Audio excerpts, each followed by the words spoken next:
Hi, good morning, everyone. I apologize for the slight delay. We're ready to get started. Can Mr. Bala, would you mind starting us off today?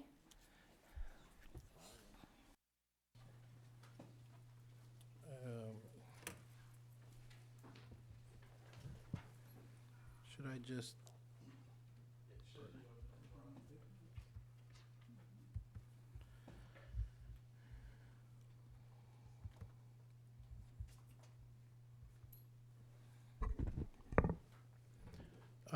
Good morning, representatives. Thank you guys for having us. My name is Mohammed Bala. I'm with the City of Atlanta's Department of Watershed Management. We have a lot of our colleagues here with us today.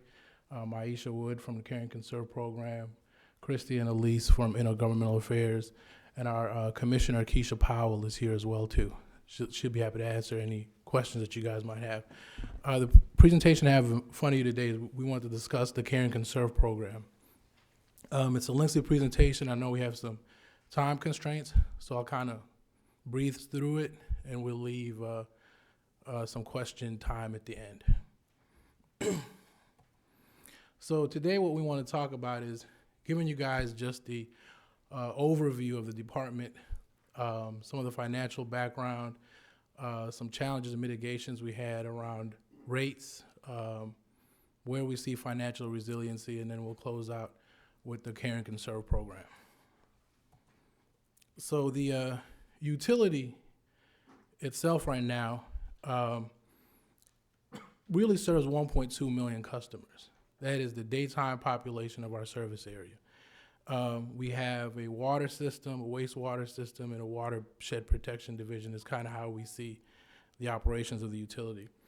So we have 3 water treatment plants, 2 wastewater plants, many areas in watershed protection that we're responsible for. Our annual budget's $611 million, and we also have a 5-year CIP of $1.2 billion. And our 10-year CIP is around $2.4 billion. So give you guys some background. So the Department of Watershed Management for the City of Atlanta, while it services from Sandy Springs down to South Fulton, is really impacted by the growth and expansion of the Atlanta area. And we know that expansion is expected to be close to 8 million residents in the next 20 years. Historically, the department has been under 2 consent decrees. The first one was entered in 1998, the second one in 1999, and we're also responsible for stormwater compliance. The city, to comply with those consent decree programs, we raised rates actually 250% over a span period. And that is really to address a lot of our capital needs. How did we raise rates? Well, we went out to the capital markets. So if you see from 98 to about 2009, 2010, our debt levels increased from $500 million to $3.5 billion. And consequently, our debt service requirements increased over a time period too. What I would like to highlight is back in 2012, 2013, we started a series of going out to the markets for refinancing opportunities. Those refinancing opportunities allowed us to save on some debt service. So we refinanced about over $1 billion of debt that translated in about $20 to $23 million in annual debt service savings. So how have our rates increased? This slide right here just kind of shows what the average bill for a household using 8 CCFs of water. Each CCF is about 750 gallons of water. An average kind of household in 2003 was paying $44. Now they're paying about $150 a month. Excuse me, can I interrupt you just for a second? Sure. Can you explain to us when you get your water bill, right? Right. What does your water bill consist of? So our water bill consists of a base rate for sewer and a base rate for water. And then there's a tiered structure for water rates and wastewater rates. And how much is your sewer bill? What percentage of your sewer bill is your water bill, is combined in with your water bill? It's combined. So if you look at this slide here on the example we gave for 8 CCFs, the sewer portion is about $108 of that water bill. So it's a percentage, so what percentage? Is it a flat rate across? It's not a percentage. So it changes based on where you're at in the usage. So if you use 3 CCFs, it's a different. I can have it broken out for you, but it's different based on where you're at in the rate tier structure. So our tiers are broken up. The first 3 CCFs are cheaper than the second 3 CCFs. So each time you go from 1 to 3 is one rate, from 3 to 6 is a different rate, and anything over 7 is the highest punitive rate. So it's intended to drive usage down. So it's not a split percentage like 60-40. So at the first rate, what would be your bill amount for your water and your bill amount for your sewer?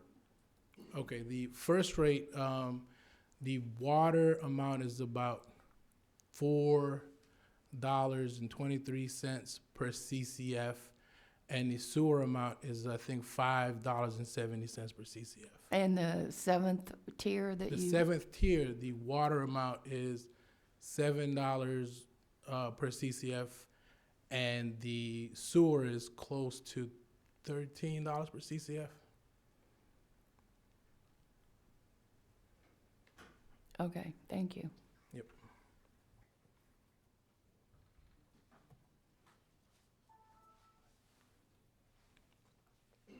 So the affordability concerns for the Department of Watershed Management.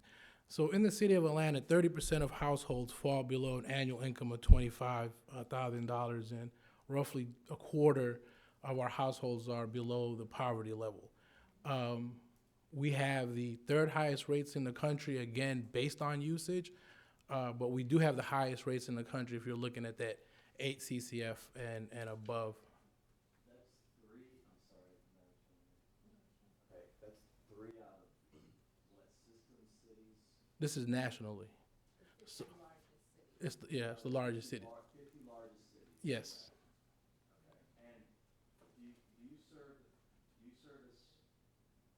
Fulton and DeKalb? No. So our water utility services Sandy Springs, the city of Atlanta, and some of traditionally unincorporated Fulton County, now primarily city of South Fulton. Is that just the city of Atlanta within Fulton County, or over in DeKalb as well?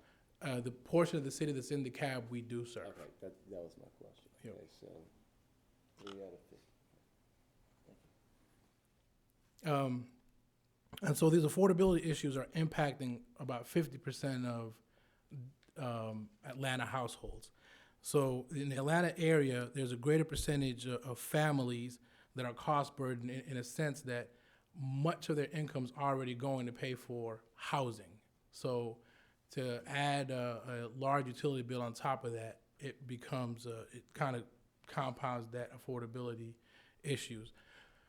So there's 2 main drivers here from the utilities perspective that helped us to stabilize rates. So if you looked at that slide before where we were able to keep rates stable from 2012 until currently, the 2 drivers behind that is in 2004, we passed a 1% municipal option sales tax. This sales tax is a penny sales tax in the city of Atlanta that goes to support the water utility. It helps the daytime population contribute to the cost and the burden on the system. I mean, we have to construct a system that not only serves the citizens of Atlanta, but serves the daytime population as well. And also in 2012, we were granted a 13-year extension on our consent decree program.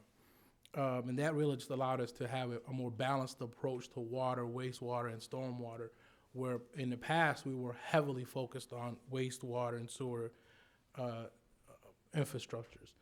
So recently, under Commissioner Powers' leadership, what we've been able to do is really develop a framework and a strategic plan and how to operate the utility.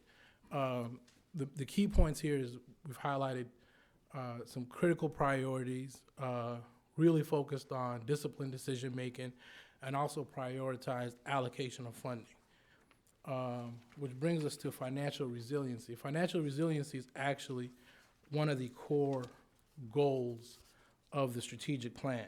One of the things that I just want to highlight here is, we're really focused on making sure that our rates are predictable and serve the needs of our customers, but we also are working hard to make sure that rates are stabilized. So renewing that municipal option sales tax is critical to us. As mentioned before, we are responsible for watershed protection duties, so looking for a dedicated funding stream for that is one of our main priorities as well. This slide here, again, just kind of looks into the affordability program in the city of Atlanta. It kind of gives you guys some comparisons from a national picture. So Atlanta's average, the average annual residential bill over the median income in the city of Atlanta is 3.9% or 4%, which is over twice as much as the national average at 1.5. And the average household water and sewer bill combined is $791 a year, which is 3.3% of household income at the poverty level. But if you look at it for the city of Atlanta, it's $1,800, which represents 7.7% of the poverty income level. So what have we done here at the utility is kind of grown over the years. Traditionally, we've been focused on heavy infrastructure investments. We've kind of grown and started looking at water quality and protection and environmental concerns. And we see the future of us as being really a customer-centric organization that focuses a lot on people, employees, citizens that we serve has been kind of the hallmark of this team right now. Which brought us to the question that we're talking about here is the Care and Conserve program. So in the Care and Conserve program, the city does provide funding for its most impacted customers. And one of the things that we had to address in structuring that program is making sure that we're in compliance with the gratuity clause for the state of Georgia. And the state Supreme Court defined it that it's something given freely without recompense, and also something that's given as a favor or a service as a bribe. But we're very confident that the way we structured the program definitely meets that gratuity clause requirement. And it's the main driver here is we have to make sure that there's a substantial benefit to the system in the Care and Conserve program. And there really is, because with the Care and Conserve program, we're able to make sure that water conservation is considered, the people are considered, citizens are considered, as well as making sure that sustainability concerns are considered when we allocate these funds. The city has 3 affordability programs. Today we're going to talk about Care and Conserve, but we also have a senior discount program, and we have right now we're in a beginning phases where we're implementing a Streamworks program, which is kind of affordability through workforce development. So making sure that our citizens have opportunities for trade and opportunities to work within the utility itself, therefore being able to increase household income, being able to afford the water. So the affordability programs, we look at them as they're a lifeline to our customers. They provide bill assistance, plumbing repair assistance, customer support and advocacy, water audit recommendations, assistance in identifying leaks. The Care and Conserve team is also very diligent on providing other city services, county services, as well as having a lot of coordination with nonprofits. So people that are coming asking for water bill assistance tend to need a lot of other services as well too. And the Care and Conserve team coordinates some of those concerns that they have. So the history of the Care and Conserve program. Initially from 1994 to about 2011, the program was primarily funded through CDBG as well as cell tower lease payments. In 2012, the city passed an ordinance that allowed for annual appropriations to help with the Care and Conserve efforts. So here's kind of the funding sources right now as they stand for Care and Conserve. We fund through cell tower leases. We fund through service line warranty program. We fund through CDBG grants if available. And also we fund through annual water and wastewater budget in the tune of $1 million a year. The $1 million that we do contribute to the Care and Conserve program is about 2% of the water and sewer 0.2% of the water and sewer revenues collected annually. Can we want to make sure that we are understanding the program that you're talking about. So you come out to somebody's house and fix it gratuitously? So, yeah. A leak, you'll come out and fix? So we partner with nonprofit agencies that will go out and fix a underlying issue. It could be an underground leak. It could be plumbing disrepair at a home that's causing the bill to be unsustainable. So if your household, you're already challenged economically, you're already challenged financially, you have leaks that you can't pay to fix, your bill in turn is getting out of control. We showed before where 8 CCFs is $150, 20 CCFs is a $1,000 bill. So it just becomes to a point where it's unsustainable. So we partner with nonprofits. We once you meet the criteria for the Care and Conserve program, we have certain income requirements that you must meet to qualify for the program. We will coordinate with that nonprofit agency to go out to the home, to make the repairs. We'll do some assistance on bill pay assistance as well. Get the customer back on a track of being able to pay the bill so it's a more sustained bill. So who pays the bill then? Who pays at what point do you intervene? The customer obviously has to reach out to you and say, I've got a $5,000 water bill. Correct. And there's something going on, and then you look at their income and see if they're eligible for the program. At what point do you shut their water off, or can you be a little bit more specific on the process piece? Okay, so the process is a customer would reach out to the department saying that they have a bill that is extremely high that they can't afford to pay right now. And it'll be referred to the Care and Conserve program. The Care and Conserve program will ask for a plethora of information to make sure that you meet the requirements of the program. At that time, what they would do is, say for example, in a leak repair, they will send somebody out to do a meter investigation, make sure that there's indeed leaks at the property. We'll coordinate with the nonprofit agency to go out there and make the necessary repair. What we do then back as the utilities, we come back and based on our code in the city of Atlanta, we can make adjustments to bills based on leaks. So if that bill that got out of whack was, let's say $2,000, and we see that based on the repairs that were made, there's room to make the adjustments on the bill, so we'll adjust the bill due to the leak problem now that it's been fixed. And then from the Care and Conserve program, we will contribute up to $1,000 a year in water assistance and up to $3,000 a year for plumbing and leak repair. And what's the budget for that program? The budget for the program is $1.6 million a year. That's the slide right there.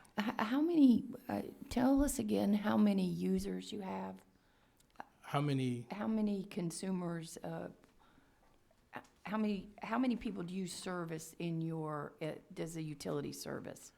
What we estimate that to be about 1.2 million users of water a day, but the active customer accounts that we have is about 153,000 customer accounts. That is both residential, commercial, and multifamily. And how many people are in the Care and Conserve program out of that? The Care and Conserve program last year for FY18, we were able to fund $170,000 in bill assistance, and I believe there's about 2,000 families, Maisha? So we approved 472. 472 out of the, how many that? 153,000 people, 153,000 customer accounts, not people. well, Yeah. but it translates kind of into people, right? No, because each household have a whole bunch of people, but yeah. One more question. So is there a late fee associated with, that you charge for? Yes. And Yeah. what is that? The late fee is $5 a month or 5% of your bill, whichever is greater. So that will be tacked on to, even though you may have gone into the program getting service fixed, Right. you will carry forward that previous bill amount along with a late charge? So we would waive in these cases most of the time. Well, we always do. We waive the late fees once they are accepted into the Care and Conserve program. So that is a fee that the utility can waive. So it would be assessed, then it will be deducted from the bill. There will be adjustments made to the bill to bring the bill down based on a leak repair, and then we contribute from the available funds for bill assistance as well as leak repair assistance. So tell us the criteria in order to participate in the program again. The criteria in order to, it's on this slide actually right here. Okay. So for a assistance for single-family, low-income residents customers who are facing hardships is based on the family size. Those are the income requirements that you must meet. Those income requirements are based on the federal poverty line times 2 plus $1,000. So the federal poverty line for a household of 2 is somewhere in the range of $15,000.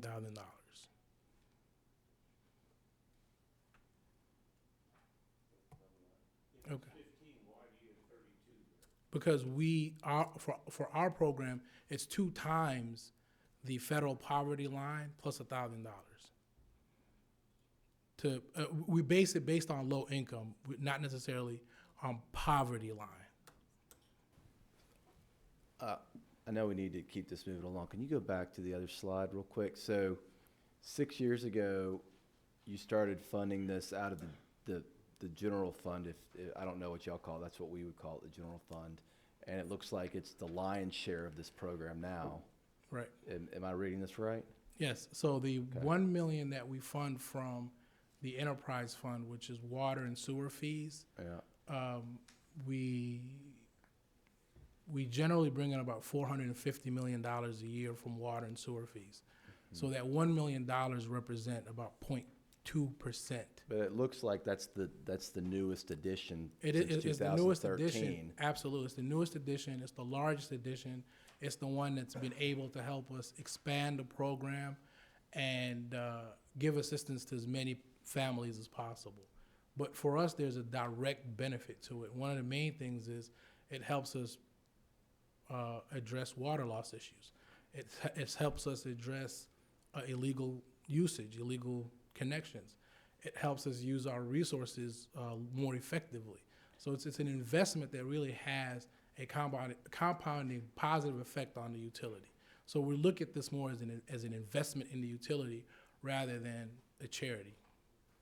And going back, I'm trying to, exactly how far north do you go? Do you take it in the entire city of Sandy Springs or just Yes. Okay. So we go, how far north do we go? We're up at the Chattahoochee River north, all the way down to Coweta County line.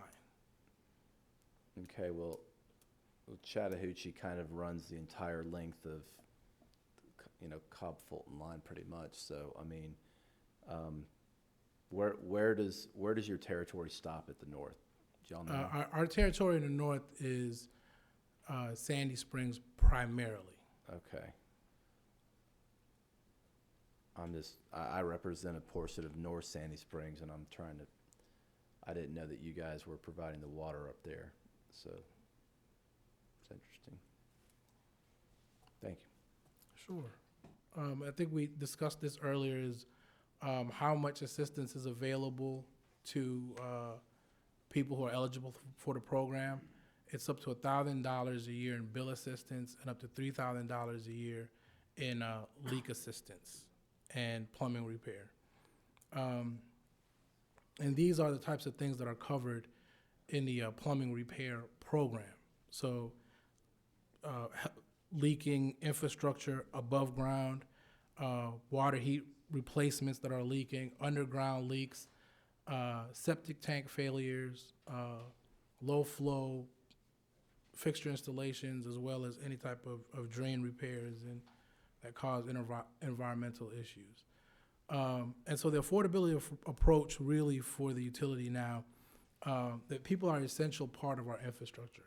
So we have to consider our customers first. So, and this is something that customer centricity approach that we've been taking is not just for bill payments and customer service, but also in the capital programs that we fund. We have to make sure that we're really putting the citizens, Atlanta, the future of Atlanta as a whole when we're considering the projects that we are pursuing. And also, just to kind of close here, conservation matters. So this program really helps us drive conservation from conserving human dignity to conserving the environment and making sure that the utility and the utility's brand is well protected. And that's the end of the presentation. So I also have people here that can answer a plethora of questions that you guys might have. Do you have any questions, Sean? Yes. Okay, go ahead. I appreciate you being here. Thank you. I'm going to divert a little bit from what you were saying, back up just a bit. Sure. You were doing a lot of national comparing of how the rates do and things like that as well. My question is the whole system, Atlanta Water, what is it, an authority or? The Department of Watershed Management is an enterprise fund. Okay. Under the city of Atlanta. Okay, now with federal that in mind, how does that nationally compare with number of employees versus the amount of people served, treatment versus that, plus debt versus national standard? You said you had 32,000 or 32 million in debt. We actually have way more than that. We have close to $3 billion in debt, and we're paying about $211 million a year in debt service. Nationally, comparing the utilities, we're talking about the financial framework of the utility. Nationally, the utility is recognized as a leader in financing. It's a leader in how the utility has been able to operate its consent decree programs, address the requirements that were made under the consent decree. In fact, under this administration, we've had, I believe, 2 rating increases by Standard & Poor's and Moody's, so we're at a AA- now.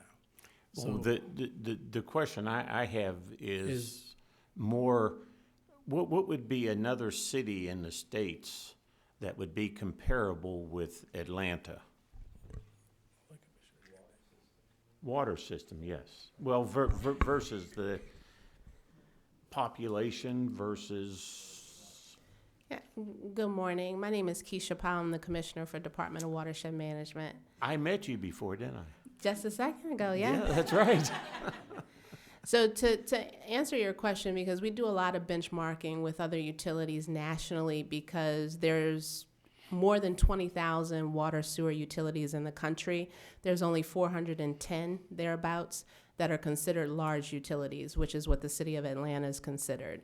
So in order for us to kind of benchmark ourselves, we also look at some of our partners in the region, and what they're doing and how they have been able to manage. But we really look at other large cities. So Baltimore City, for Okay. instance. Like Baltimore City, not to disrupt, but get to the point here.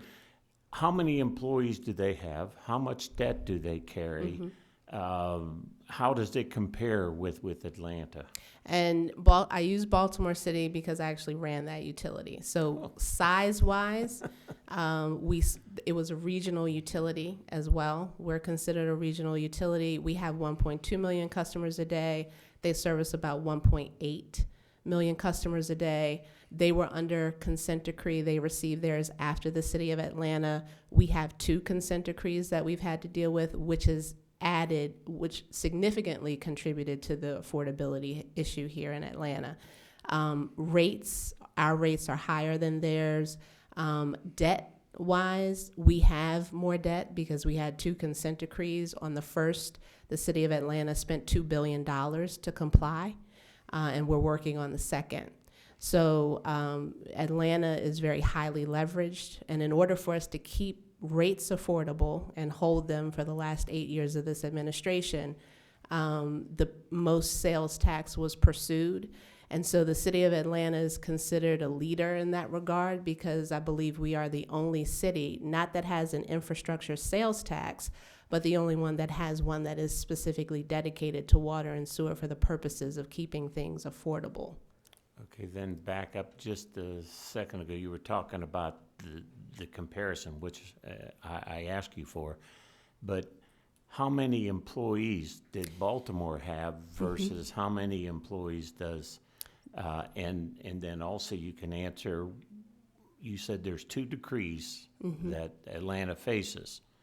The first decree you said is over? We completed the improvements by 2014, 2015, I believe it was 2014, under that consent decree. And then you got one more and to we're go. working on the second. I would like just a short synopsis on what both of those decrees were, not a lengthy explanation. But And to your question about number of employees, they were budgeted for 2,000, probably had about 1,700 on board. We're budgeted for about 1,600. Right now we have about 1,400 on board. It's been difficult to recruit staff across the board, across the country. Consent decrees, the first consent decree we received was for the combined sewer system. The second consent decree we received covers the separate sanitary sewer system. for your system, For- not for our beyond. system. For our system, And yes. you've started doing that? And we've been working on both of those, yes. Well, you said the We're first one's still- done. Yes, so they were received pretty much back to back in late 1990s, 98, 99. The first one, 2014, was when the last project was completed. The second one is ongoing. The first one was it on budget? What was allocated?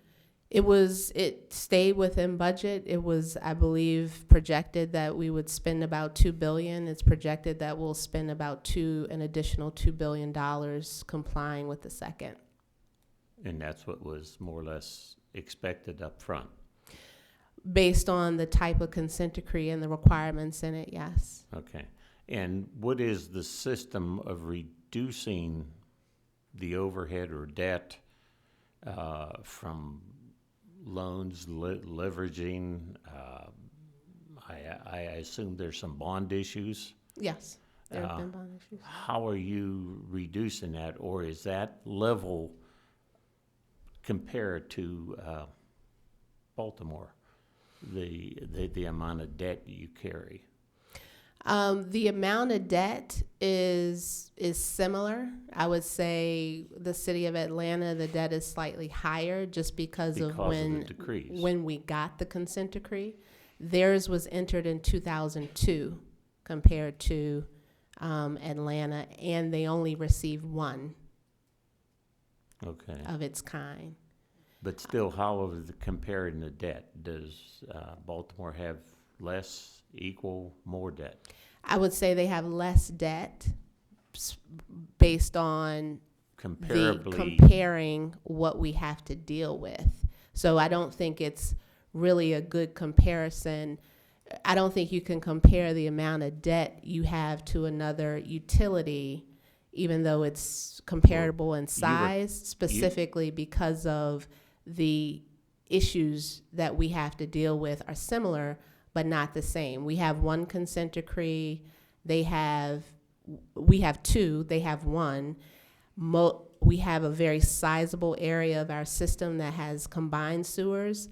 They had a very small area of their system with combined sewers that needed to be separated. And otherwise, their improvements were different. Was there any rate reduction or anything after the first decree was done? Here, Finished? Yes. rate reduction, no. Yes. No. Was there any, how far along is the second decree?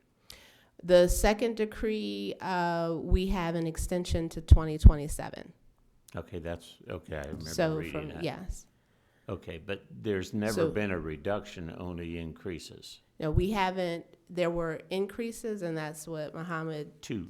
talked about, the number of increases that led to, on that slide that shows you, I think it's in red, that shows you the rate increases in those years. And then in the later years, there were no rate increases, and we've supplemented with the most sales tax. And so there haven't been rate increases, but what he did talk about decreasing was the amount that we have to pay in debt service each year, and that's due to the refunding efforts that we do to reduce the amount that we have to pay in debt each year. That allows us to use that savings to fund other parts of our operation that need to be funded, as opposed to raising rates. What does the future look like? Well, as part of our strategic plan, we're looking at alternative revenue sources. And the reason why we're specifically focused on financial resiliency as one of our strategies is to make sure that we maximize the revenue under existing rates. And what that means is looking at, we're doing some things in the smart utility space to make sure that we bring in revenue from the accounts that we have already at the right level. We're also, this affordability program that we have, the overall goal is to make sure that those folks get their accounts back into good standing so that they become paying customers, as opposed to customers that are allowing bills to just increase month after month because they have plumbing issues or they can't afford to pay to get back in good standing. So what we've seen over the last year is we're reducing our aged accounts receivables at a very high rate, which has not been done before, because we are ramping up collections efforts, but we're also making sure that we help customers get their accounts under control so that they become paying customers. And of course, because part of the responsibility of the utility as part of the metro region is to promote water conservation, it makes sense to help customers conserve. How would you rate your system at this point? A, B, C? In D? terms of, our Service business. to the business, service to your customer, service to the whole community that pays your, I would rate us on the high side. We have improvements that we need to make, but we worked very diligently over the last year to focus on customer service and operational efficiency. We have been being better stewards of our finances and how we are addressing our aged accounts receivables and other issues that make us a good utility business-wise. And in terms of customer service, one of the biggest issues that our customers had with us was that water main leaks and breaks were not addressed timely. And we had a number of issues in backlog. The issue was we did not have the money as a utility because we were spending all of our money on consent decree compliance to address facilities and the water distribution system. We've made a concerted effort to do that and catch up on that work this year. That's led to us having a reduced call volume for issues. So I would say we're going in the right direction, and we have made some significant improvements. is there any direction that would alleviate or reduce some of the costs of this to the public? To the public? Yes, their rates, their water rates. Well, at this point, because we're still under consent decree and we have to catch up on our distribution system repairs, and we have to invest in our facilities to make sure that we bring them into, that we're complying. We're not looking at a reduction in rates, but what we are trying to do is hold the rates, stabilize the rates, as Muhammad said, and a big part of that is the sales tax. Do you have any problem with EPA?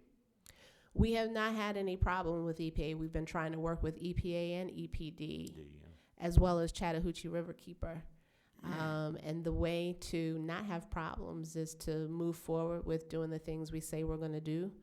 And making investments in our infrastructure.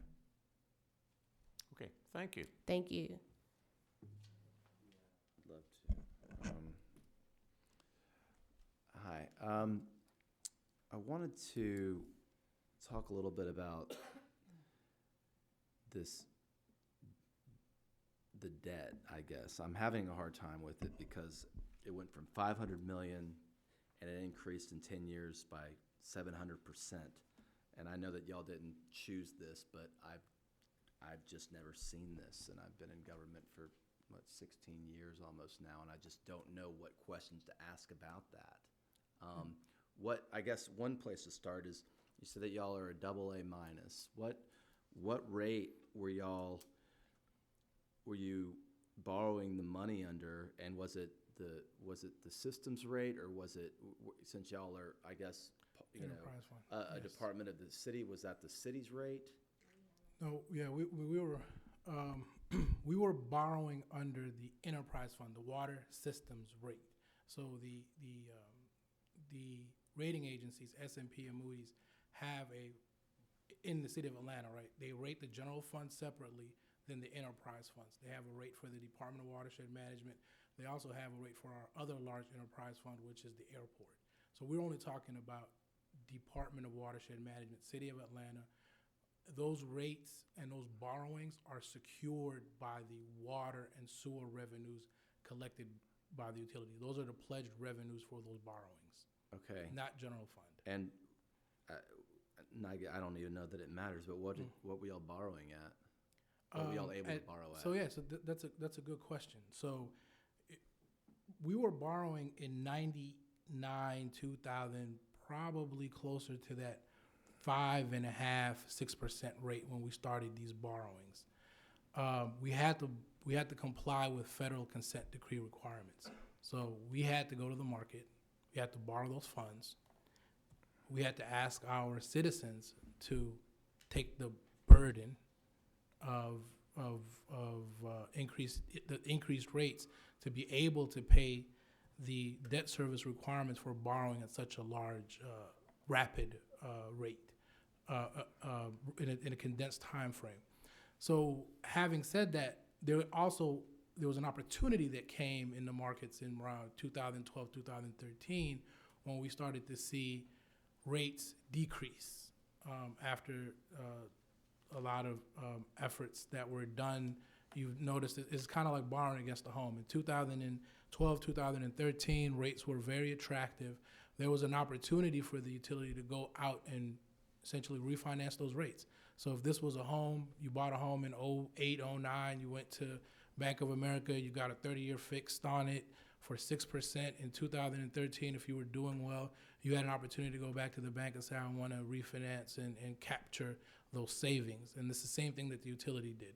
So in 2013 and 15, and even this year in 17, we were able to go back out to the markets and say we've been showing good, steady payment history. We've improved as a utility. We're achieving our operational and capital costs without increasing rates. We think that there's an opportunity for us to borrow at cheaper rates. So we were able to refinance again about $1.2 billion of debt, and it went roughly from that 5.5% closer to a 3% rate. And that change allowed us to save about $22 million a year in debt service. Representative, one of the questions you asked earlier was about reduction in rates. We actually see being able to stabilize rates and not have an increase at all is beneficial to the customers. Most utilities increase rates annually, probably at a CPI index or something close to a rate of inflation. We haven't raised rates since 2012, and we don't anticipate to raise rates up until 2020, when the municipal option sales tax is up for reauthorization. At that time, if approved and we're allowed to extend the municipal option sales tax, we believe through the conservation efforts that we've made in the utility, we'll probably be able to stretch that period of non-rate increases for a couple more years. So we probably, at the end of the day, hopefully would have had a 10-year run without an increase in rates, which is very positive for a utility. It would seem to me that you might need a rate increase. Going back to the strategic plan, you know, you're a little vague, and I understand if you need to be. Well, actually, I don't.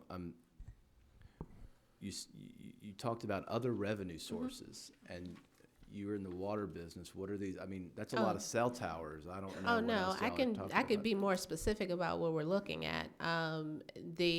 Because right now the debt, your debt payments are 1/5 of the entire state of Georgia. Yeah, our debt Per annum. So. Right. So our bond covenants for the debt that we borrowed, we have to keep a coverage ratio of 1.1 times. Internally, our goal is 1.2 times. What we've been able to achieve is a debt coverage ratio of 1.8, which means that after all the inflows come in and we pay the operations of the utility, the funding that's available to service debt is 1.8 times the debt service requirement, which is good for a utility, which is hence the rating increases we've been able to have from S&P and Moody's. But it is, not to discount what you said, it is a large burden. That is a lot of money that we have to pay. And again, the driving force behind that was federal consent decree requirements that were really, Commissioner's a lot smarter than me in this area right here, but really they address public health issues. Yeah. And many cities are dealing with consent decrees. More cities have got consent decrees after the city of Atlanta.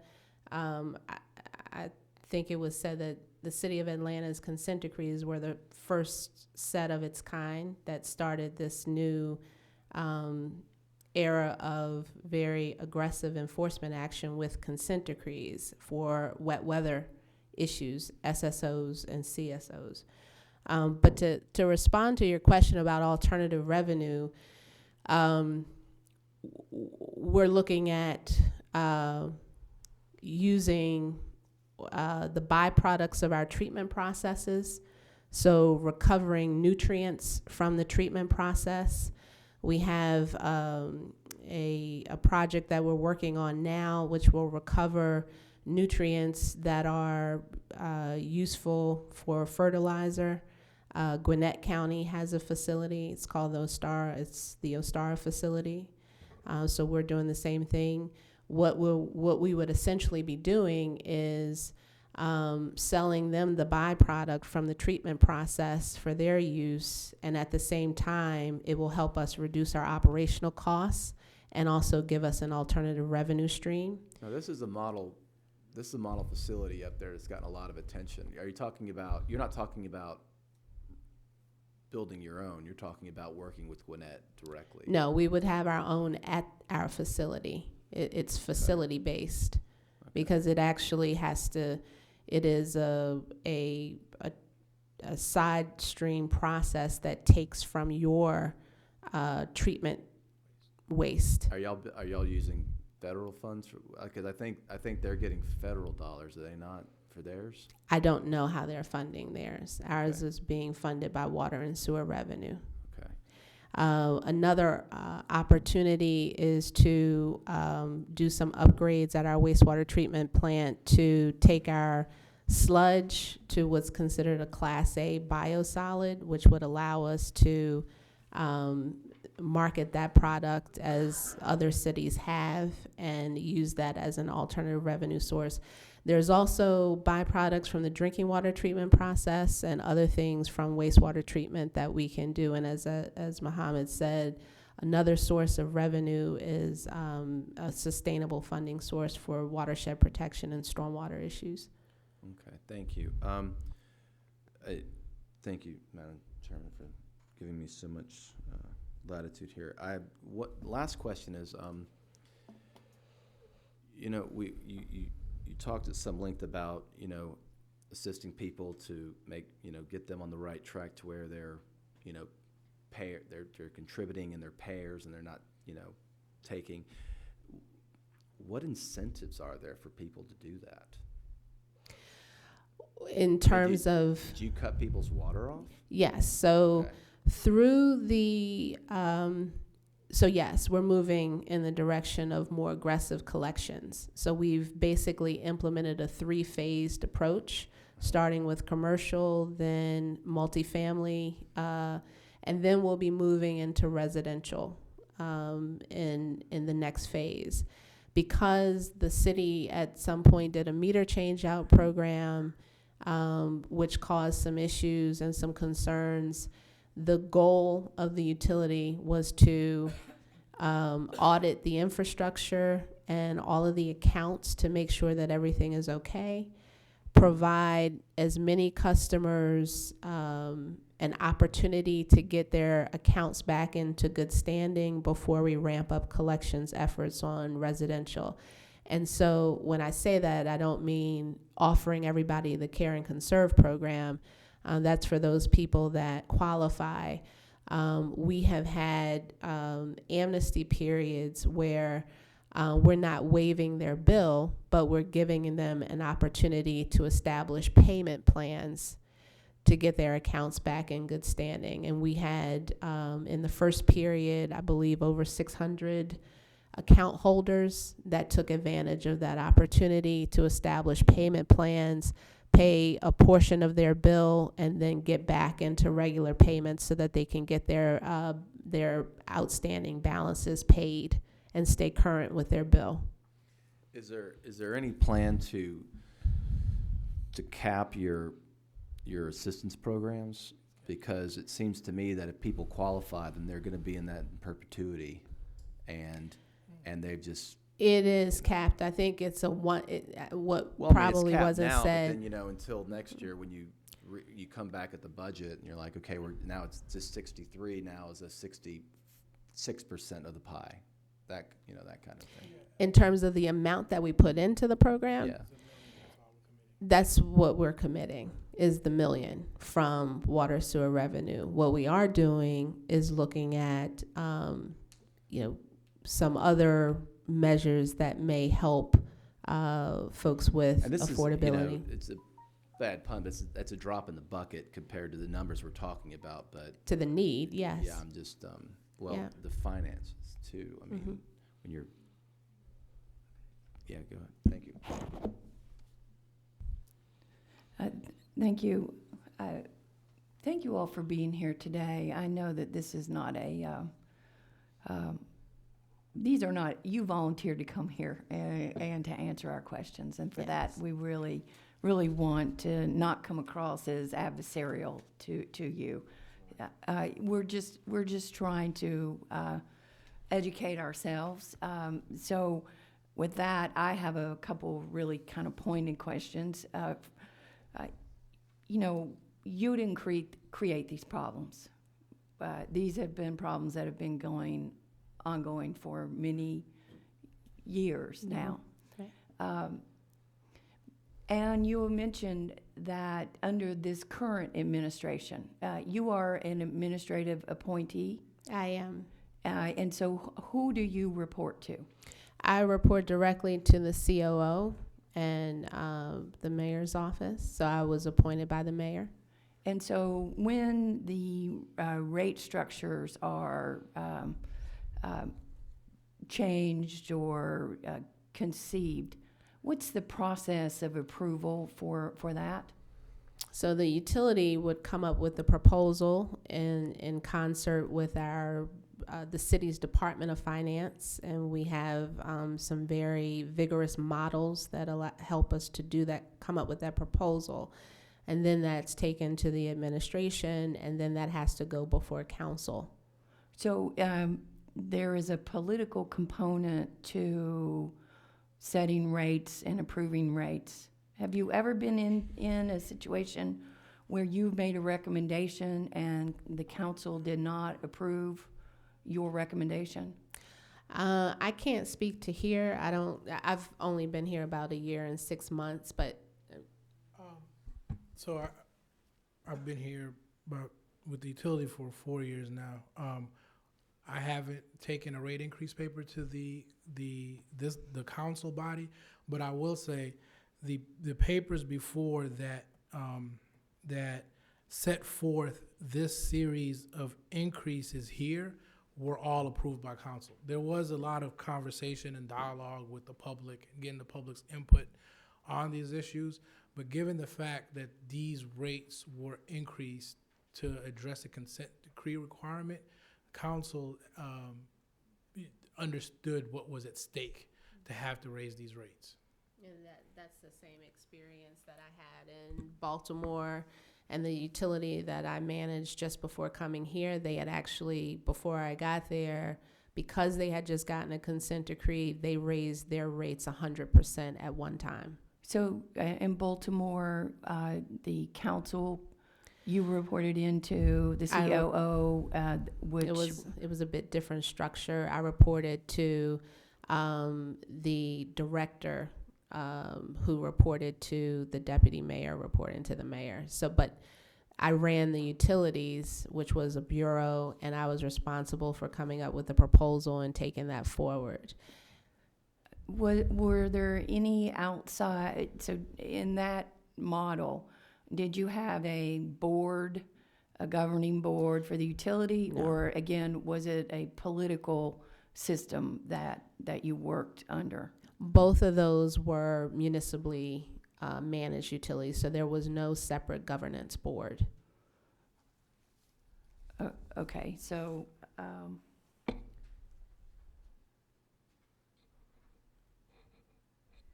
one more question. I'm sorry, I got the wrong glasses on, so I have to kind of stop and you know how that goes sometimes, right? Well, it's a good. Your glasses look like that. Both eyes are about the same. My eyes are vastly different, so I'm like taking them on and off to read close and far. So moving forward, your strategic plan could be impacted by the next mayor. It's possible, yeah. And any of your care programs could be impacted by the next council. Is that true? That's true because, as Muhammad was saying, it's based on annual appropriations, which have to be approved in the budget By the council? the council. So, yes. One last question. So what agreements do you have with the county of DeKalb? We have an intergovernmental agreement with them. So we provide wastewater treatment for DeKalb County. We also have I'm probably going to say this wrong, the service agreement that's required between jurisdictions every time there's a change. So that agreement is in place. And how long what's the length of that agreement?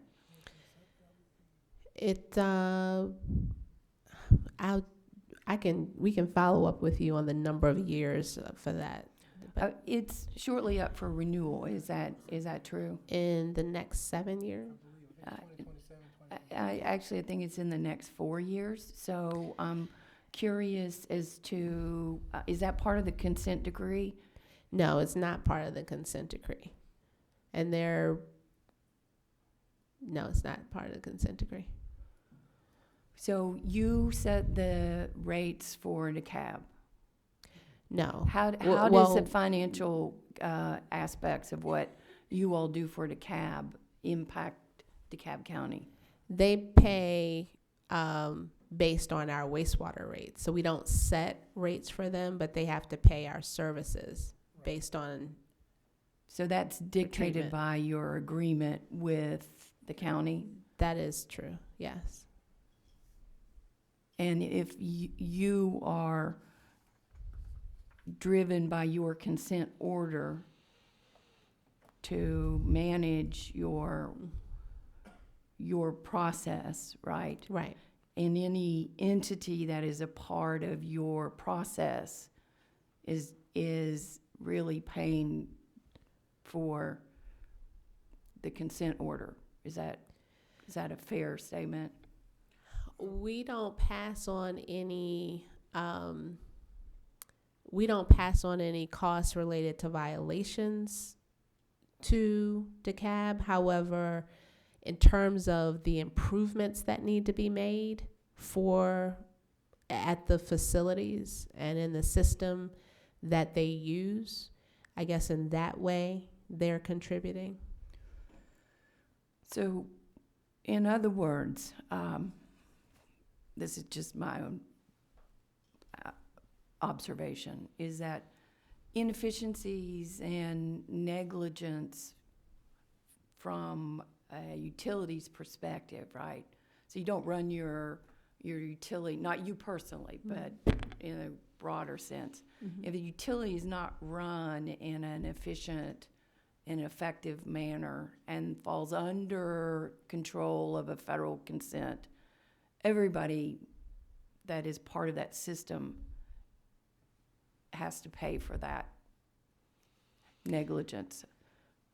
Is that true? Well, I think they have to pay for the improvements, and I would say that it's probably that they have to pay on a more accelerated schedule, because the improvements typically that are in a consent decree are negotiated, and they're improvements that needed to be made to manage and maintain the system. But the system didn't just like one night go bad. No, it was working properly at one point in time. when it was installed. Right. Yeah. And then if it's not, it's like your car, man. If you don't change You the don't oil, maintain it. then eventually the car's going to break. Mm-hmm.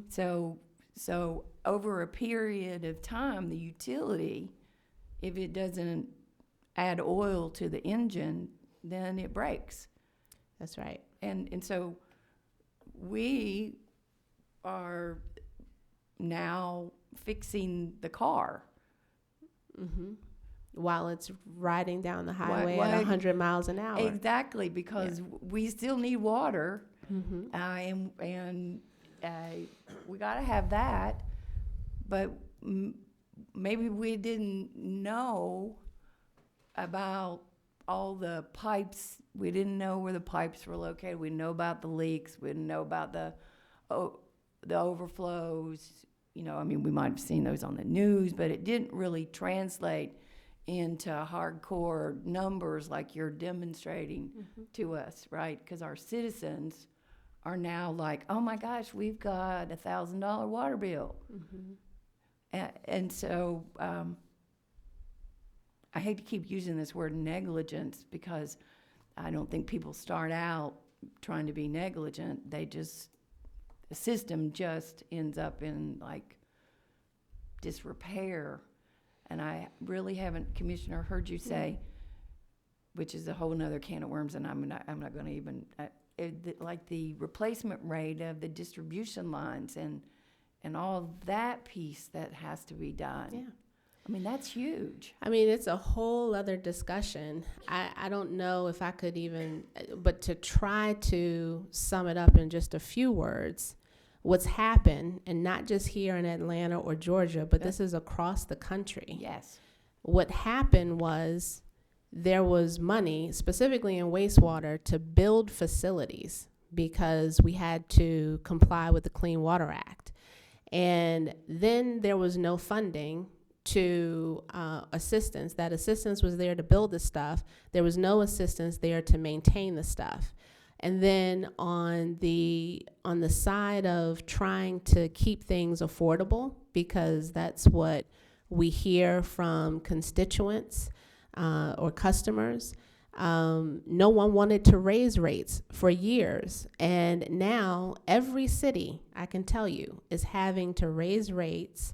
Some double-digit rate increases. In Baltimore, we elected to do 9% rate increases every year. The 1 year that they did a 4% rate increase, we had an immediate impact to our revenue coming in to afford the stuff. And so now every utility pretty much is now saddled with infrastructure that's failing at an alarming rate. Last year we had over 100 water main breaks in 1 month. And we are trying to use the revenue streams that we have to pay for all of this infrastructure that we have in the ground, and at the same time comply with unfunded mandates. It is a challenge, but what we're doing, and the reason why we're taking a step back to look at this and say, what can we do to make sure that our services don't come more unaffordable to more people, is to figure out how do we now as businesses develop alternative revenue sources to utilize every aspect of our treatment process to generate what revenue we can. I can empathize with you. I don't believe that clean water is an unfunded mandate, personally, and I do understand completely that raising a rate when you are an elected person is a very hard thing to do. I get that, because water becomes an issue, or any issue when you're elected is a big deal.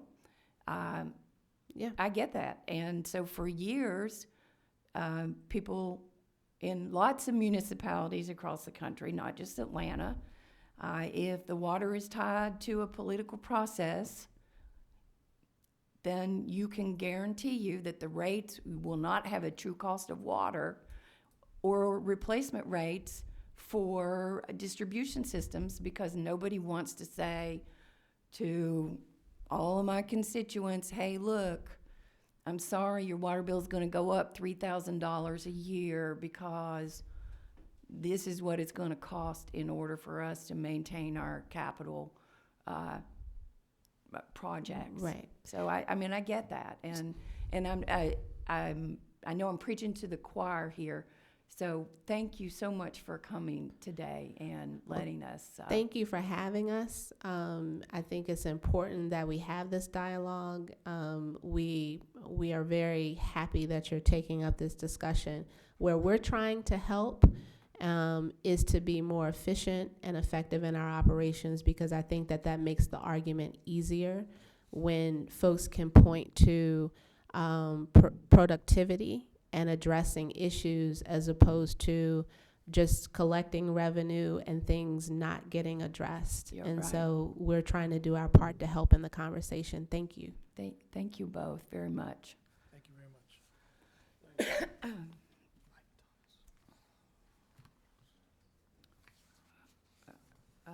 Mr. Thomas?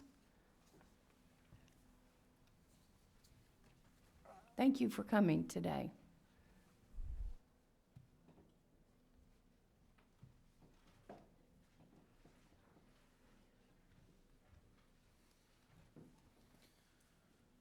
Good morning. I want to thank you, Chairwoman, and members of the committee. We're going to talk a little bit about, my name is Mike Thomas. I'm the General Manager of the Clayton County Water Authority, just south of downtown. I'm going to talk a little bit about our operations and our affordability programs. Excuse me. Clayton County Water Authority serves all the Clayton County, entire part of Clayton County, all 6 cities in Clayton County. We do also sell water to College Park, but we don't provide retail service outside of Clayton County. We serve a population of about 270,000, 80,000 separate customer accounts, and we provide water, sewer, and stormwater services to all of those customers. We are a separate entity from the county, created by the state legislature in 1955.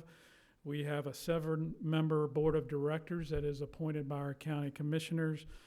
They serve a 5-year term, and they can be reappointed for service.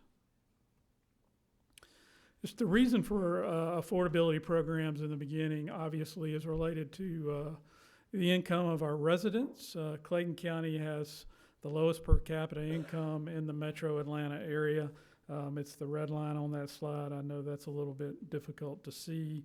I believe the highest line there is Fulton County or Fayette County. Fulton County would be the next lowest. So our per capita income is lower than the metro Atlanta region.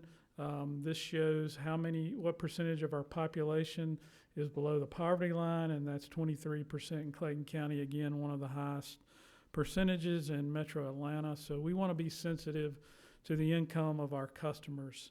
The city mentioned percentage of median household income for their water and sewer bills.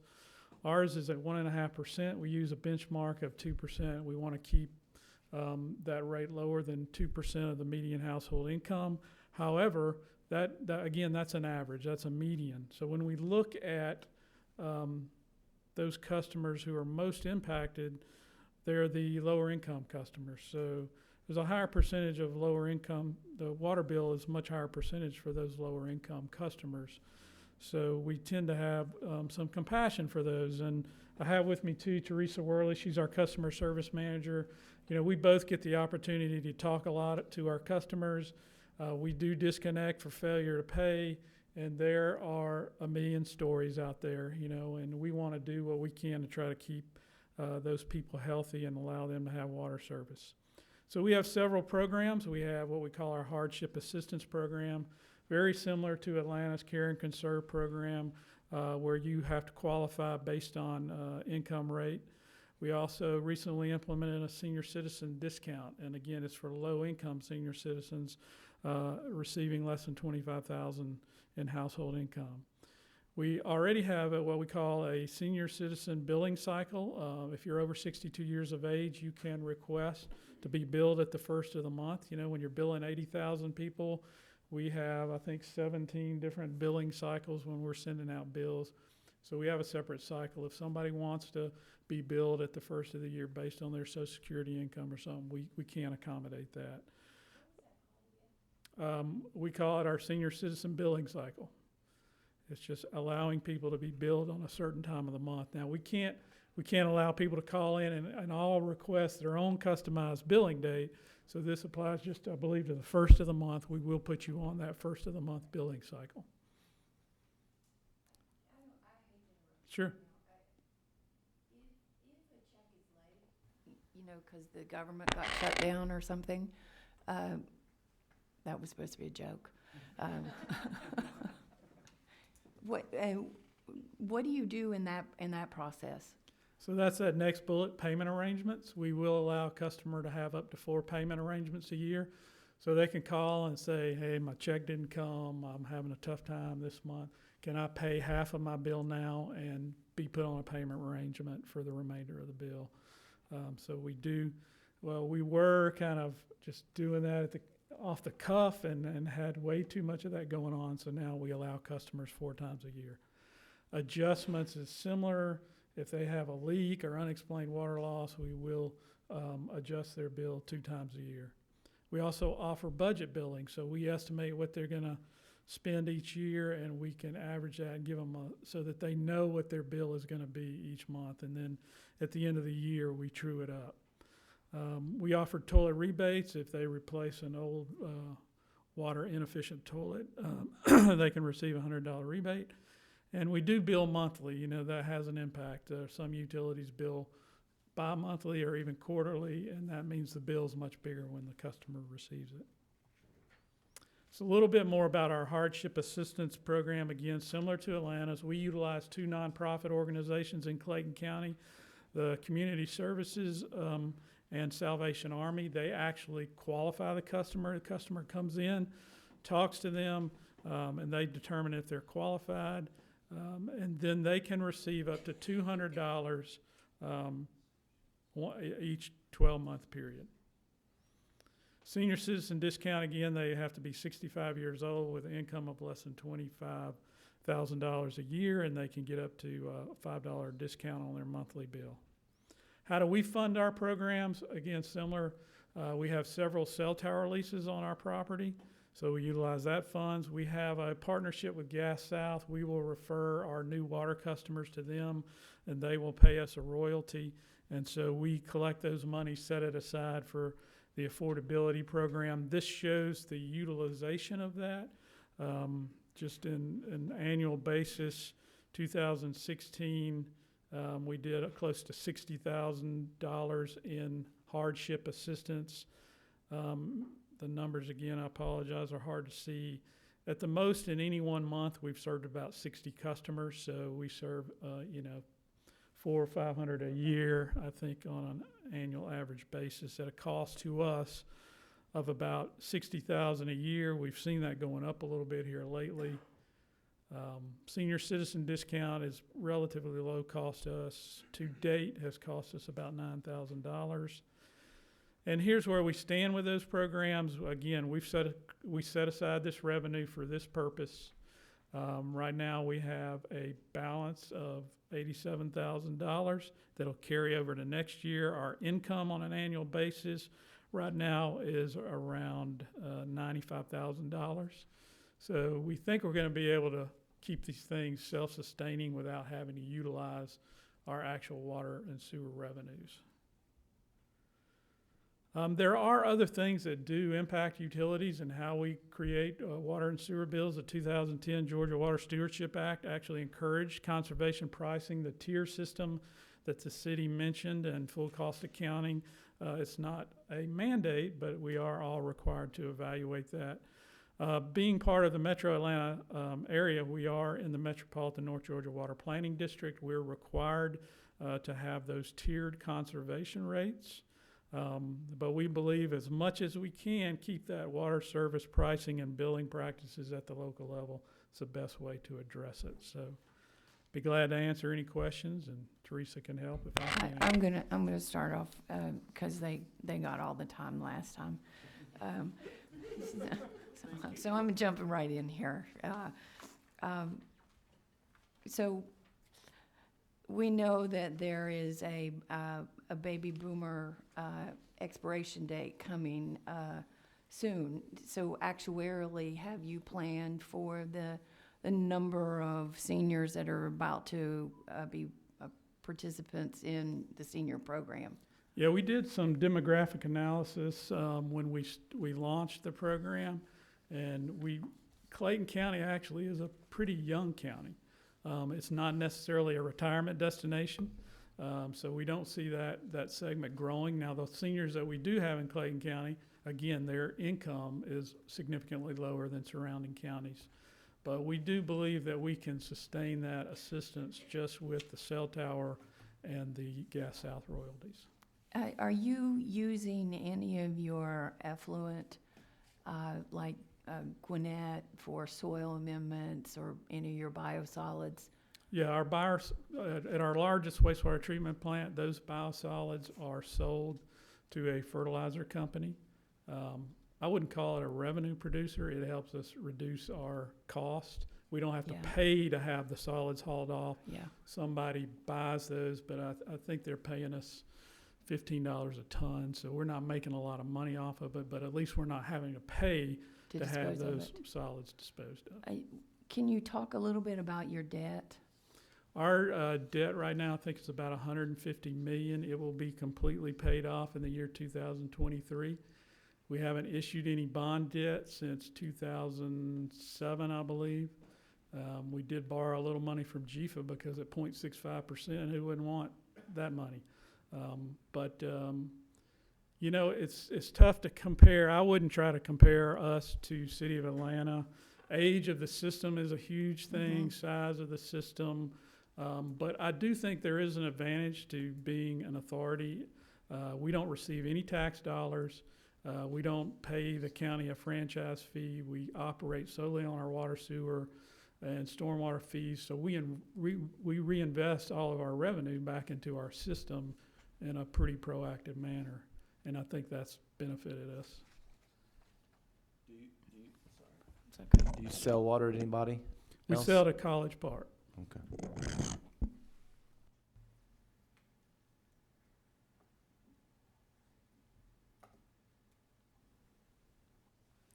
In looking at the information, which seems to be pretty complete, I didn't see anything about individual rates. What is a typical bill? Average bill, I think, is around $45 to $50. That's about 4,000 gallons of water, 4,500 gallons of water a month. When we benchmark ourselves in the metro Atlanta area, our rates are probably at the low end. You know, obviously they're significantly lower than the city of Atlanta's. So you're just a water authority, not a sewer? No, we do water, sewer, and stormwater. Okay. So when I tell you that average bill, that's for all. That includes all three? Yes, sir. And how many customers do you have? We serve about 270,000 people, a little over 80,000 individual accounts.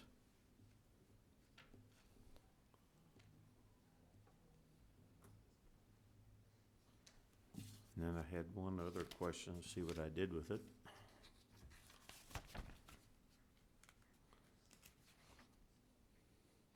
I'm comparing something with our local water up in the Northwest. And they started a service a year or two ago where you pay an extra $1 or $2 a month. And that's an insurance against pipe breaking. Yes, sir. Is that commonly used, or? Well, we had a unique experience with that ourselves. So the benefit to that is a lot of times when our customers get in trouble, it's because their service line has broken. And when that breaks, you know, you can wind up with a water bill that's several $1,000s. So we also looked at a similar program. Most of the time, people are hiring a third party to administer that program. So we went out, looked for the best opportunity we thought we had, and we started that program ourselves, but it's more like $6 a month. We got some, Fulton County has a similar program. I think City of Atlanta has a similar program, and that can provide some revenue to you. But we got some significant pushback from our customers who didn't think we should be in the business of promoting that, basically promoting an insurance product. And so we eventually ended the program because of the pushback from some of our customers. Ours was voluntary. Yeah, ours was as well, but some people didn't like us promoting that voluntary program. I personally think it's a good idea. Thank you. Yes, sir. Thank you very much. Yes, That ma'am. was short and sweet and right to the point. And pardon us, you know, we are not water experts, so we are asking each other questions for clarification kind of along the way. We're not trying to be rude. We are just seeking to try to think through some of what you're all saying. Thank you, Madam Chair. My name is Gil Sherrouse. I'm the Executive Director of the Water and Sewer Authority in Douglasville. We serve the city of Douglasville and the unincorporated parts of Douglas County. We're just west. There is something past Six Flags. If you didn't know that, I-20 does go past Six Flags, and we are the county just past that. I get that a lot. You mean there's something past Six Flags? So yeah, that's us. So thank you for having us today. Banning Mills is out there. Banning Mills is in Fulton County, just across the Chattahoochee River from Well, Douglas then County. So I it's don't know about close. Six Flags. Yeah. It's very close to the southern part of Douglas County. Today, I appreciate, first off, what you guys are doing and talking to the water utilities and engaging in these discussions. And so what I thought I would do relative to what you're looking at, also I came to the committee meeting last week, and I'm glad you're feeling better. By the way, you sound much better than last week. But I thought I would address just a few points. First, our community, our organization, our fee structure, and then what we do relative to payment plans and affordability, due dates, just all those things that this committee is researching.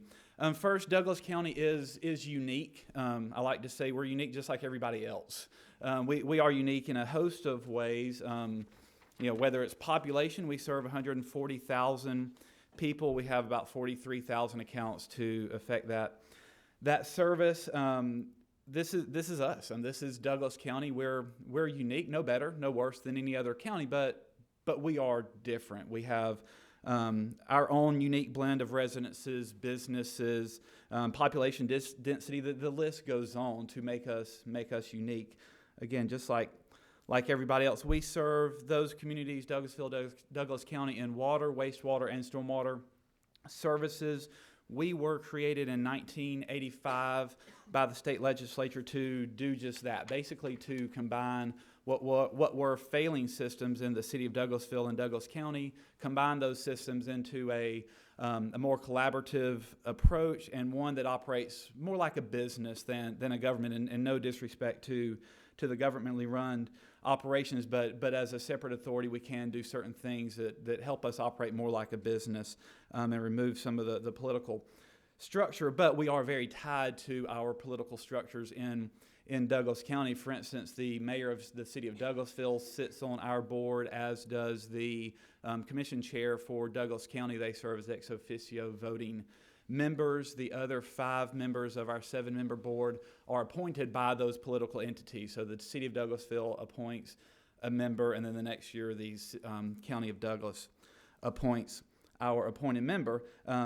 We're also very involved in our community. As I go to community events, I see our folks. I'm involved in a lot of things. We encourage our management and staff to be involved in. As I look at the list of community organizations, whether it's Rotary, Kiwanis, Chamber of Commerce, or nonprofits, we have somebody just about on every board in there, and that's important so that we can have a sense of community. We're not just a part of it, but we're also getting feedback as we engage in those arenas.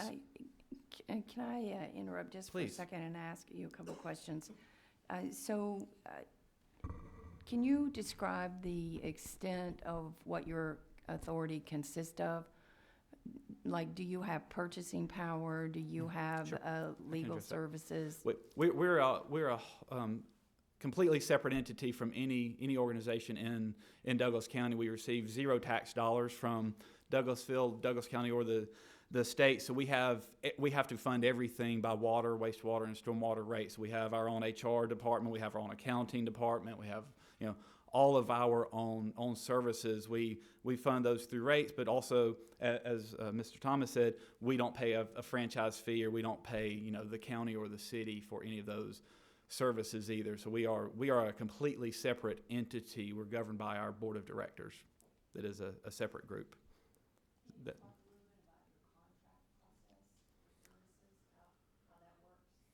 So we have the ability to contract for services through intergovernmental agreements, just like any other government does. We have a lot of the ability of government, but not the taxing power of government. We do have contracts for services, but mainly our job is to provide water, sewer, and stormwater services to our residents and businesses. We don't we don't, I say we don't vary from that lane very much. That's our focus, and so we focus solely on those three services. My point is the contracting piece that so if you need to do repair work, how does that, you go out for bid, and? So we are bound just as any other government to the Public Works construction law. So if we have a project that we need to do for more than $100,000, we use the public bidding process. Anything less than that, we do competitive bids, and our bylaws dictate when we do what. For things less than $100,000. So much like, any other city or any other county, when we contract for services, we go through a very similar process as they do. We also have staff in-house that do a lot of our maintenance and repair work, and I'll touch on that in just a minute. But contracting mechanisms are very similar to a municipality or a county government. So just to kind of finish up this point, I think the point I was trying to make here is we know our community well, and we're probably in the best position to know the needs of our community, whether it's the residential community or the business community. My kids, I have 2 young daughters, they often joke, Dad, every time we go somewhere, people know you, they stop you, and then they want to talk about something about water, whether good or bad, but we're very integrated into our community, and that's a good thing. We know who our community is. So we do set rates. We don't get any tax dollars. All of our operations are funded through rates, and I just put this slide together just as a touching point on where those rates go. For us, this is our rate makeup, and this is going to be different for every utility out there. For us, we have found that we can set a reasonable rate, an affordable rate, and a sustainable rate when our operating costs are about 50% of our revenue, about 25% of our funds go to serve debt, and I anticipate some questions on that, of course, but about 25% of our revenue goes to fund our debt, and then the other 25% goes to our capital improvement programs. We do a 5-year CIP Outlook, and we update that every year. And this is probably one of the most important components I'll mention relative to what this committee is investigating, because it is so important for us locally to fund the repair and replacement projects of our assets. We're a relatively young system compared to my counterparts at City of Atlanta, and that has some advantages. It has some disadvantages. So ours is going to look different than theirs. We're a much smaller system than others, but we're larger than some of the smaller systems around. We have found that when we're able to fund about 25% to capital, that's a good makeup for keeping up with the ongoing asset replacement, basically where we're not kicking that can for some future generation, and especially for some future rate increase that would be not able to be absorbed by the community. Relative to operating expenses, I broke that out. I won't spend any time on this, but I thought Jack Capp made some great points at last week's committee meeting. It takes a lot of operating costs to meet the requirements and the regulations for both water and wastewater, and so our employment cost is one of the highest ones. We have certified operators, trained professional engineers, and the list goes on. So I put that in there just so you could have that information. Our average bill for water and sewer is right at $80. We use a 5,000 gallon a month metric for our average bill. If it was 4,500, we could make that calculation. But our average bill is about $81. That's about $34 for water and about $47 for wastewater, if anybody's keeping track. Yes, we charge a $4 per month stormwater fee for each residential unit, and then on the commercial side or the non-residential side, they have basically a multiplier. So we use an ERU, an equivalent residential unit, and then we have a multiplier. So if a distribution center has 1 million square feet, they're going to be a certain multiplier of that ERU, and they're going to pay 4 times that multiplier is how that works. That fee was put into place in 2003 and 2004. 2004, we were one of the early adopters of the stormwater utility fee, and that rate has not gone up since its implementation about 14 years ago. Where I really wanted to spend our time, just like everybody else, we have programs too to address the needs of our customers while we set effective rates. We have full cost pricing models. We fund renewal and replacing. I like to use these three key terms: reasonable, affordable, and sustainable. We set rates that meet those metrics, but sometimes our customers just cannot pay that bill. Usually it's situational, not because of the rate itself, but something happens to that customer. Either they had a leak, and there's been great discussion on that, or something's happening in their life. The government shuts down and they didn't get that check. We hear from our customers. We take about 11,000 calls a month from 43,000 accounts. You can do the quick math. We talk to a lot of our customers, and we see them at community events. Again, we see them when we're shopping, when we're at church, when we're at places in the community. So we know them. We know their concerns. So we have three primary programs that we have implemented to basically help our customers to get through these situations. The first is payment plans, and all these are going to be very similar to what you've heard. So I'm just going to hit some high points in the interest of your time, but you can certainly ask me to dive deeper if you want to. Payment plans are simply when a customer has a higher than normal bill. They will call us, say, something happened. If they had a leak, we do leak adjustments, and we set them up on a short-term payment plan. Basically, we'll waive late fees and we'll overuse fees if they had a leak, for instance, and then set them up on a short-term payment plan to get caught back up. Most of those payment plans are less than 6 months. That's all the customer needs to get there. We will go as far as 12 months out on those if it's a really significant problem. We currently have 236 customers taking advantage of our payment plan program. Again, that's out of about 43,000 accounts. Similar to the other groups that you've heard from today, we have a low-income discount program, and there's a series of mechanisms under which they get approved, but the metrics are very similar to what you've heard today. And what we do, we discount the base rate. So we're like most folks, we have a base rate plus a rate for volumetric usage. We discount that base rate from the normal $10.92 for water down to $2.50. And if they're on the wastewater system, that will go from just over $6 again to another $2.50. So their total base rate for water and sewer would be $5 instead of, quick math, $17.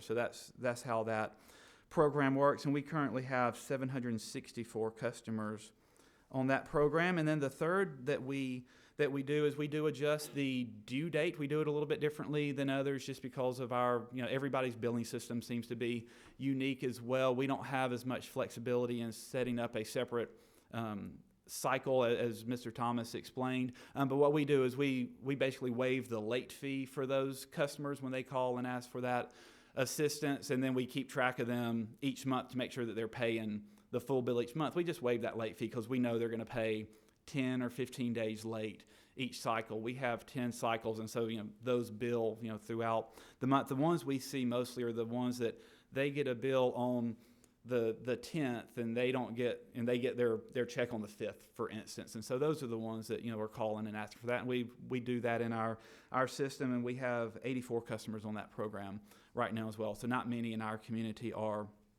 needing that assistance. And I think the overarching point that I see in this discussion is we're in the business of serving water and sewer to our customers. We're a customer service agency. We certainly know their needs. We set proper rates, and then when they have an issue, we work with them on that. We want our customers paying their bill. The most effective thing we can do is have our customers paying their bill timely so that they don't get in a situation where they can no longer afford it. We know their needs, and we're addressing them locally. There's a lot of other things that we can talk about relative to rate setting and things like that, but I want to be sensitive to your time, and I'll stop there, and certainly happy to answer any questions that you may have for what we're doing in Douglas County.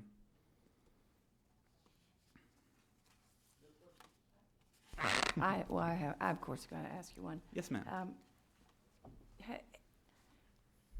Has anybody in Douglas County ever lost their home due to not being able to pay their water bill?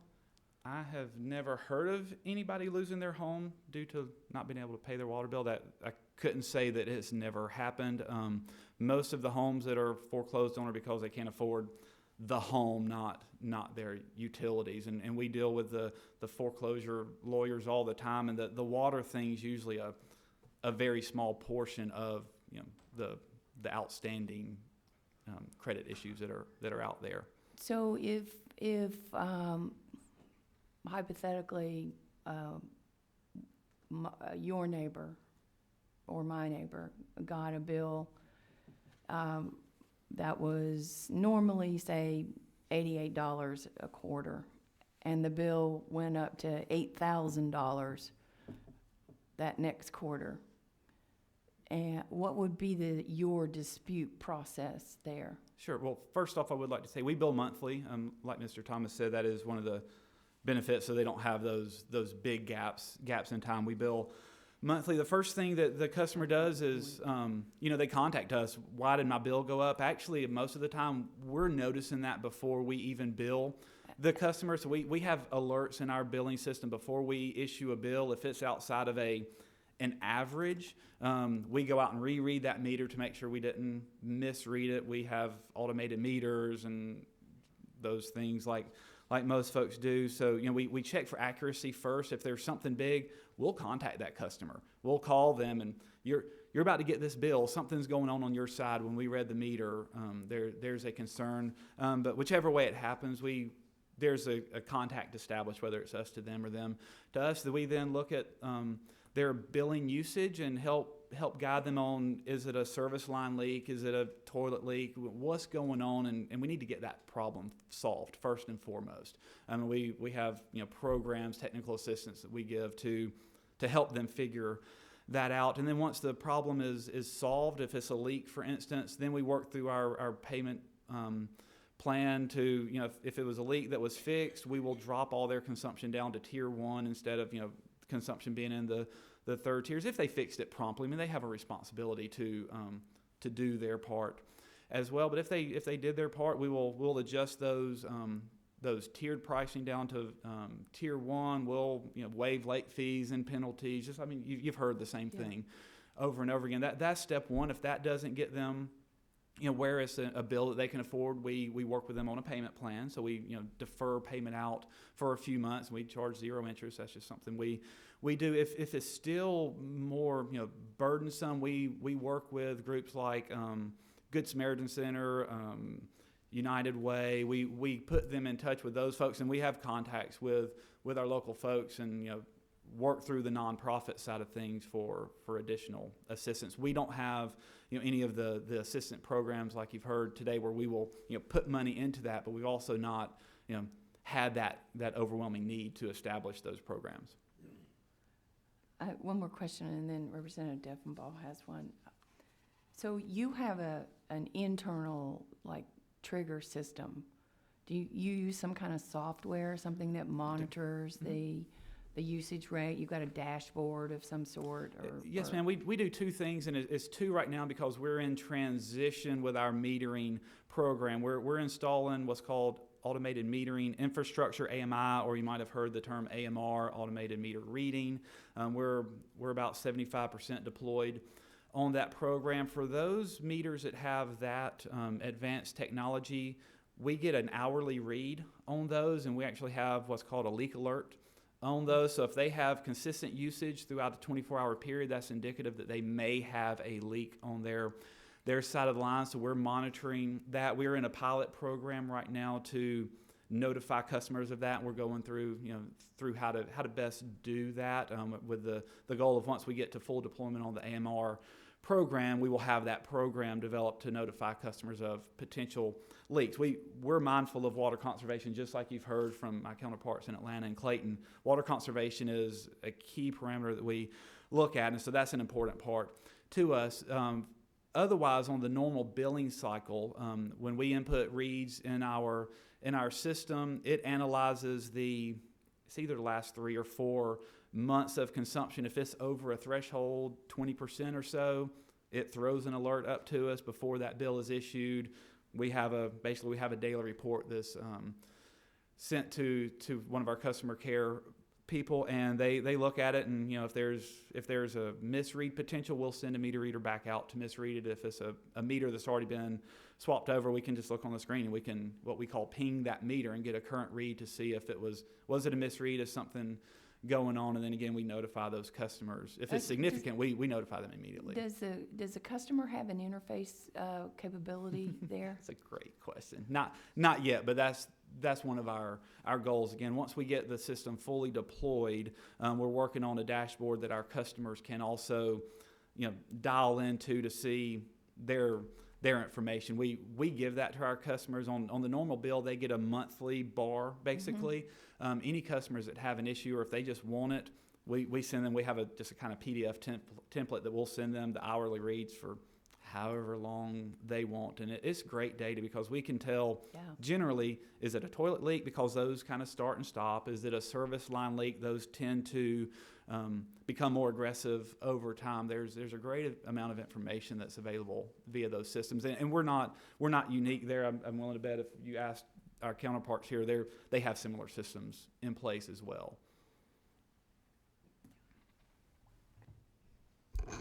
Just a quick question.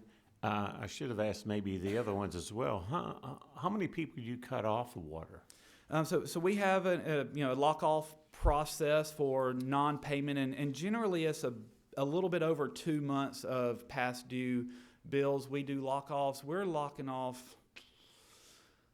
I'm going to say about 500 or 600 a month that are in that payment process, but and that's not that much. We also monitor our write-offs, and Representative, you asked that the other day about kind of that write-off process and how that applies to here. We monitor all of those metrics very closely. We get dashboards daily. I really look at that monthly to make sure that we're not seeing a growth in either lock-offs, because that's indicative of an issue, or our write-offs, and our write-offs are a little bit less than 1%, which is great for our industry. But 500 or 600 seems like it'd be pretty high. It seems that way, but we have found over the last decade our community's become much more transient. So a lot of our residential customers are renters now, and they're simply they're walking away from their rental unit and going to somewhere else. So it's usually not somebody in that house anymore. It's because that renter moved over here, and so there's been 2 months of non-payment. We lock that off, and then when next renter comes in, it gets unlocked, and everything's hunky-dory, I would like to say. That's a northern statement, isn't it? Thank you. You're welcome. Any other questions? Yeah. Thank you for having me today. Ms. Burnett? I understand that you are responsible for providing the speakers today, and I would really like to thank you for helping us out here. Well, it was their time, and I really appreciate that you asked us. That's my first statement. Pam Burnett, I'm the Executive Director of the Georgia Association of Water Professionals, and we're all members of the association. And in fact, it's statewide, so most every professional in Georgia is part of this organization. And we really do appreciate you asking these questions. We spend a great deal of our time trying to educate the public about the value of water, because most of us take that very much for granted, and we're not willing to pay the true cost often for water. So we've been spending a great deal of our time in that area for the last several years. But I want to thank Blake for giving me 5 minutes just to say that, and to say thank you to the folks that were here today. You do have the experts in the state right here.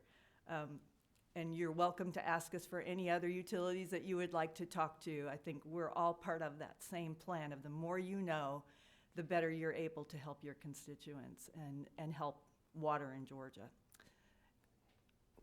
Well, one of the coolest things about being a representative from my perspective is that I get magazines from every association under the sun, and I always feel a moral obligation to read them, or at least touch them, of some sort. And the municipal water magazine that comes out, where where you get to highlight, like the state of Texas and Baltimore was in. I have to say, I really, really, really admire what you all do. And the thing that I've gleaned most from reading that in the bathtub, which is In the really water. water in the water, is the awareness campaigns that are so critically important about the need for infrastructure replacement, and the cities and the counties across the country that seem to be doing it like best practices are what you all have said. You go into the communities and you really talk to people about stop taking for granted the fact that turning your faucet on is like free. Yeah. People really think it costs nothing. Yeah. They don't understand till you really talk to them about it. And every time we all spend our time with that, they're never thought about that. And of course, our goal is that we'll walk away, and if they have a choice between bills to pay, they leave the cable bill set aside and they pay that water bill because that's their public health. They can live without their cable for a little bit, but they can't live without water. And we really appreciate you taking that message to your constituents every day too. Thank you. Thank you. We're planning three more meetings. Three. I look at Blake. We have 3 more meetings. We are in the process of arranging the next meeting. We're looking at 6. The 6th in DeKalb. I would really like to invite you to come to DeKalb with us. Be part of our road show, and to hear some of the citizen input of some of the issues that are going on across the metro area. Not that you all don't know already, because you have your own citizen issues, but I would love to invite you all to come along and stand and support us and answer any of the technical questions that we may not absolutely have the answers for. So thank you for today. I really, really appreciate you all taking the time out of your busy schedules, and I look forward to seeing you in the future.